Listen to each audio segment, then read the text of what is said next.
Perfect World prepares to purchase Digital Extremes. ArcheAge begins preparations for closed beta.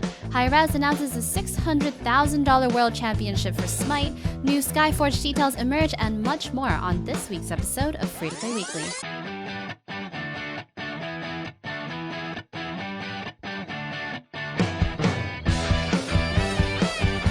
Perfect World Entertainment has entered into an agreement with Digital Extremes to purchase the majority of the developer's outstanding shares with help from Simple Food Holdings. The current non-binding agreement was officially announced on June 30th and is expected to continue while the two purchasing companies conduct due diligence investigations over the affairs of Digital Extremes. Assuming no issues arise during the investigation and Digital Extremes doesn't opt out, the acquisition will proceed as planned. No word yet on when the acquisition would officially take place, but the press release does state Digital Extremes cannot engage in any other offer opportunities or asset transfers during the agreement for a period of 40 days. News of the pending purchase has generated a huge response from the Warframe community, who have seemingly come out in droves to voice their concerns across several social media outlets. Digital Extremes has commented on the current unrest, stating that while the team cannot disclose specifics due to legal reasons, those who know the history of Warframe should know that the team intends on having Warframe's design remain in the hands of DE, as the game remains a labor of love to those who work on it. What effect do you think the sales of Perfect World will have on Digital Extremes? Let us know. Age of Empires Online has shut down its servers for good. Originally developed by Robot Entertainment, the RTS launched in 2011, underwent several content additions before Microsoft announced in January of 2013 it was halting all further development on the title.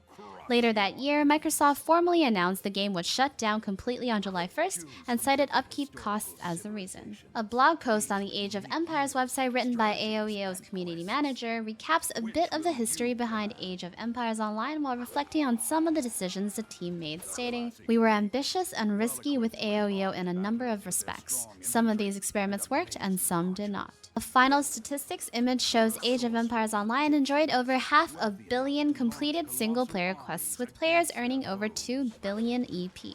Interestingly, the number of multiplayer and arena matches played were much lower, with the two achieving 15 million combined.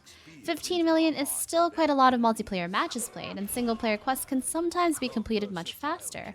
However, it's abundantly clear most of the player base spent their time doing PvE during the game's lifespan.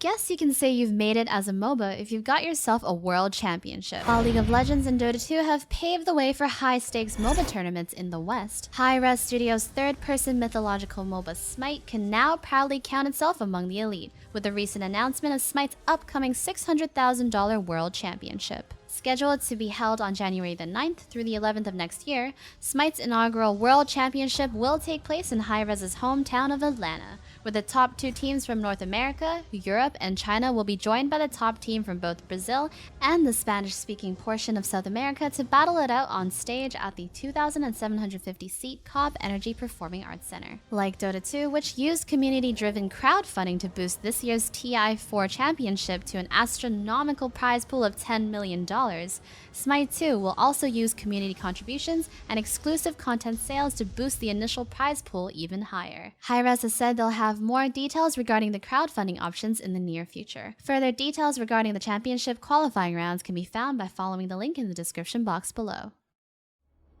In the upcoming sci-fi fantasy MMORPG Skyforge, you, an immortal player destined for godhood, are tasked with defending the denizens of the planet Alien. Unlike other gods who may hear the pleas of mortals innately, it appears you will be using technology in Skyforge in order to scour the planet and alert you of anyone in need of aid. Dubbed the Divine Observatory, this newly revealed structure in Skyforge sits high in the sky and acts as your base of operations. In the center lies a globe providing you access to a global surveillance network, where players will find an abundance of solo and group PvE and PvP content to explore.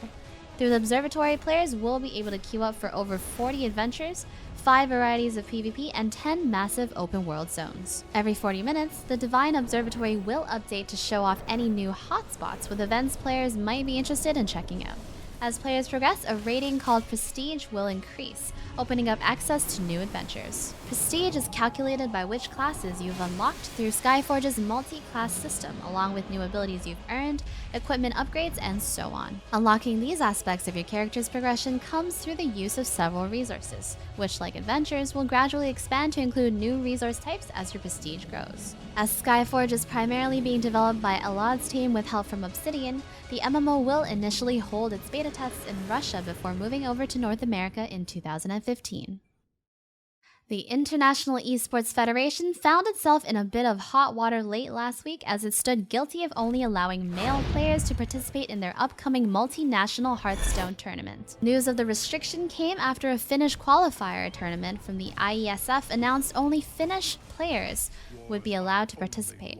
After PC Gamer inquired further, it was revealed the decision to separate male and female players was to avoid possible conflict arising from a female player beating a male player, among other things. Since the IESF was only allowing male players to participate in the finals, the Finnish tournament officials wouldn't be able to guarantee the winner would be eligible to progress if they were a woman. After news of the allegations spread, the IESF was quick to respond and shortly after the incident posted an official statement where the Federation stated it had reconsidered its stance, and as a result will now hold 2 event categories, open for all events and events that are reserved only for women. The change means events which were initially set aside as the male division will now be open to all genders, while the events which were initially set as the female division will remain as they were.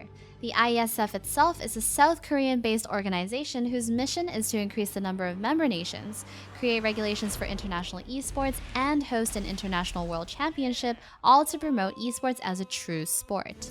In order to accomplish this goal, the IESF viewed the segregation of sexes in esports as a necessity in order to better match current sports guidelines. Good things are on the horizon for fans of the upcoming sandbox MMORPG ArcheAge. A new announcement from Trion Worlds placed ArcheAge's closed beta event starting sometime around mid to late July.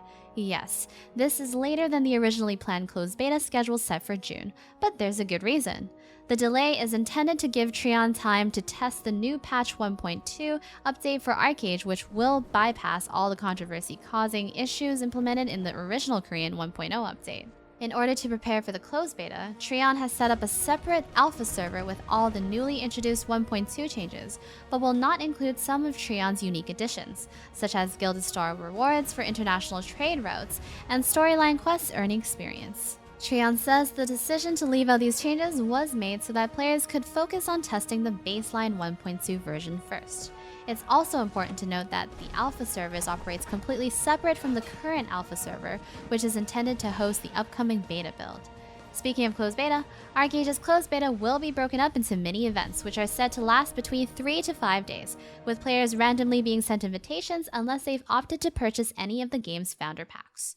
Following the closed beta events, Trion will conduct an open beta before finally wiping all progress in preparation to launch later this year. And the game of the week is Defiance. Developed by Trion Worlds and recently gone free-to-play, Defiance represents an open-world shooter reminiscent of games like Borderlands.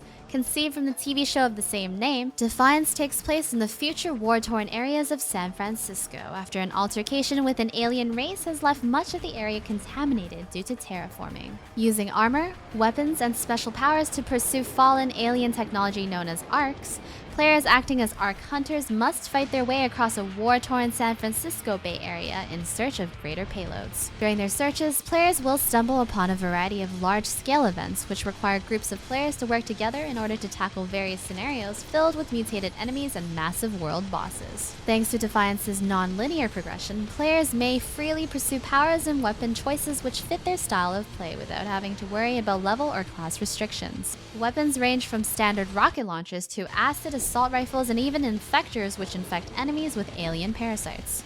Both weapons and abilities may be upgraded, with mods providing bonuses to individual weapons, while powers may be improved through perks which add new tactical layers to each combat scenario.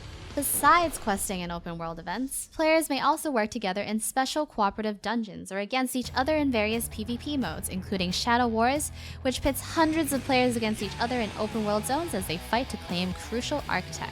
So, if you're looking for an open-world shooter with solid gunplay, diverse weaponry, and a focus on PvE content, then be sure to check out Defiance. that is going to be all on this week's episode of Free to Play Weekly. Don't forget to like, subscribe, and leave a comment in the comment section below. And be sure to head over to MMOBomb.com for more free to play action. Until next time, Natsumii.